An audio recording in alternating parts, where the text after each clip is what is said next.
that session involved and the benefits for him? We call that the Xbox, 6 different stations. You got 3 coaches, you got 3 different obstacles to push you.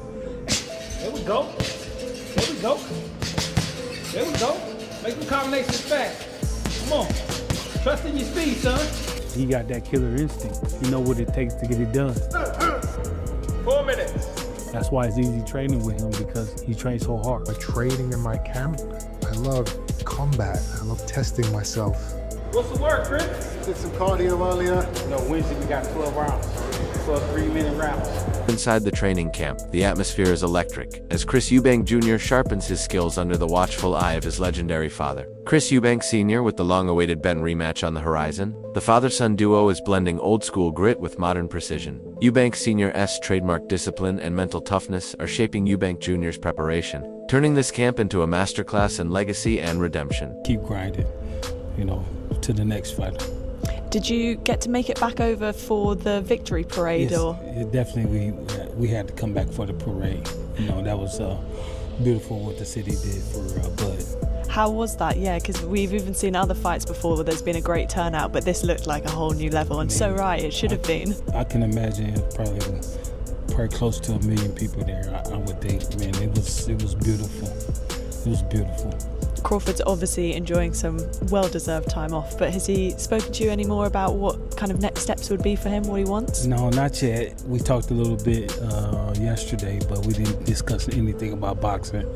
So we're just making sure, I was checking with him, making sure the gym was going good, the kids was getting a good workout, and we're putting on another show for. As the rematch between Chris Eubank Jr. and Conor Benn approaches, the atmosphere inside Eubank's camp is intense and focused. Their first showdown at the Tottenham Hotspur Stadium in April 2025 saw Eubank Jr. claim a unanimous decision victory after a bruising 12-round war. To this fight and find his range, but find his range he did. They just exchanged the rounds one by one. Eventually, Conor Benn looked like he was slowing down, but he found a second wind and managed to take it back to Chris Eubank Jr., particularly just with really aggressive punches. Chris Eubank Jr. working the body, Conor Benn trying to find that knockout punch. It was chaotic, a barrage from both fighters in those final few rounds, and so hard to call. On the fan scorecards, it was level, 114 to 114, and no one could separate these two. But you heard it there, Chris Eubank Jr. wins, and not only does that on unanimous decision, but does it to inflict Conor Benn's first ever. Eubank Jr. landed 367 of 912 punches, while Benn connected with 215 of 593, according to CompuBox statistics. Despite being the older and more physically taxed fighter, Eubank Jr. prevailed. However, the weight cut and dehydration issues raised major concerns. He missed weight by 0.5 pounds before the fight, incurred a fine, and was hospitalized as a precaution after the bout. Now entering the second fight as the favorite, Eubank Jr. is determined to put Benn away decisively this time. Meanwhile, his father, Chris Eubank Sr., remains a voice of both pride and caution. Though reconciling with his son, he publicly questions whether the rematch should take place under the same conditions as the first encounter. They put a rehydration clause in. They fined him some £500,000 for coming in, 2 ounces over the weight. It was reported to me by Lawrence Lustig, who is a very famous photographer. Junior wasn't even sweating at the end of the fight. Dehydration. These rules are in place to save my son, to save the lives of fighters. Unfortunately, the reporters, the journalists are not doing their job. They're not holding them to account.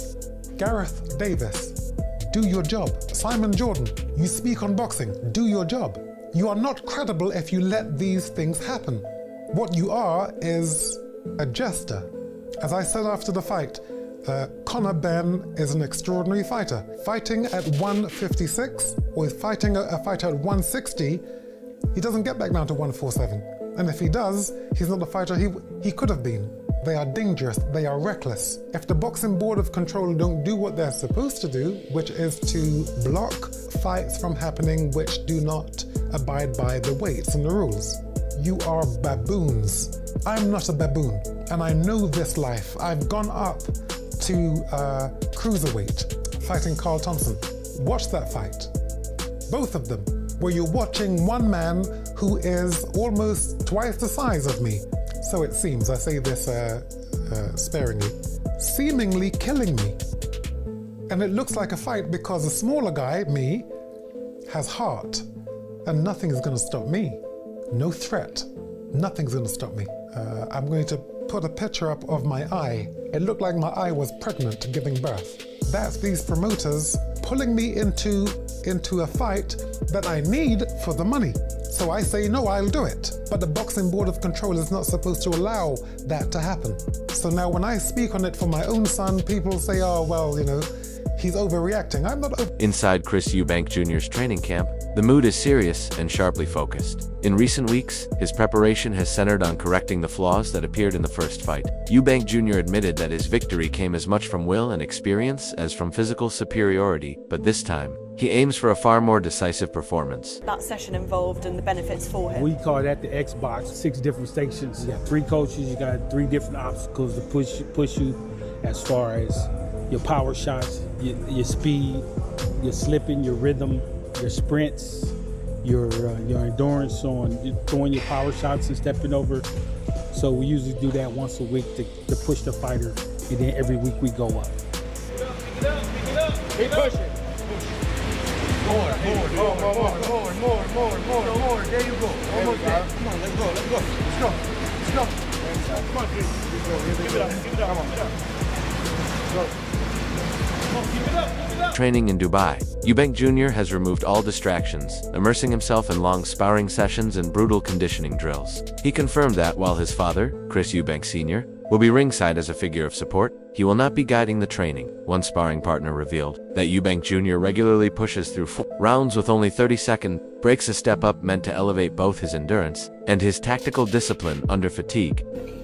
A 29-year-old Manny Pacquiao faced a 35-year-old Oscar De La Hoya. Oscar De La Hoya was the favorite in that fight against Manny Pacquiao because not only was Oscar De La Hoya an experienced and fantastic fighter, he was just naturally the bigger man, and they thought Manny Pacquiao was insane.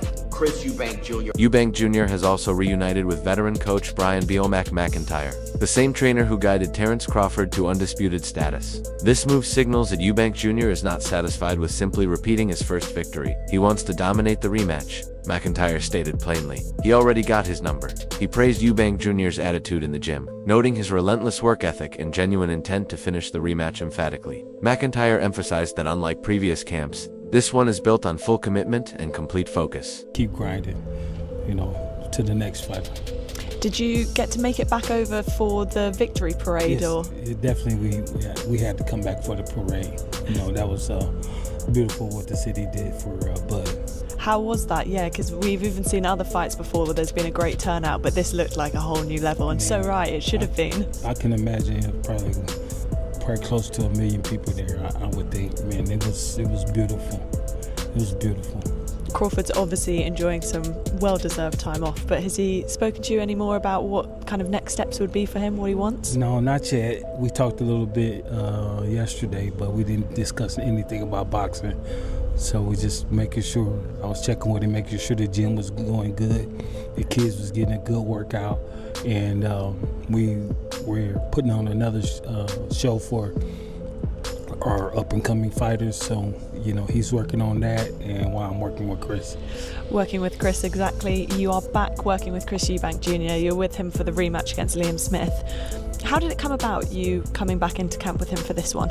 Well, while we was finishing up with Crawford, Chris's guys, they hit me up maybe a month out and asked me would I be, interested. I told them, of course, right away, because I felt like that me and Chris got a good repertoire together, we got a good relationship, and we come out with good results. The first fight drew heavily from the iconic legacy of their father's rivalry in the early 1990s. The clashes between Chris Eubank Sr. and Nigel Benn remain some of the most legendary moments in British boxing history. Their first bout in November 1990 was a high-stakes showdown filled with intensity and drama. Both men were in their prime. Eubank Sr., an undefeated technician with supreme confidence, and Nigel Benn, a ferocious puncher with relentless aggression. The bout delivered on every expectation, with Eubank Sr. surviving Benn's early assault to stop him in the 9th round and seize the WBO middleweight title. The rivalry between Conor Benn and Chris Eubank Jr. has been compared to the iconic 2008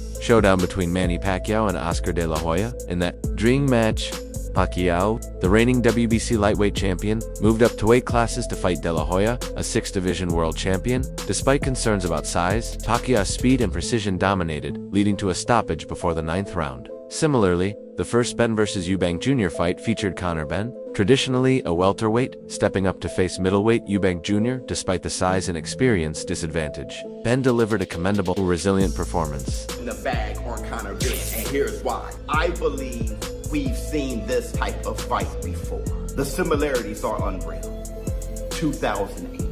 A 29-year-old Manny Pacquiao faced a 35-year-old Oscar De La Hoya.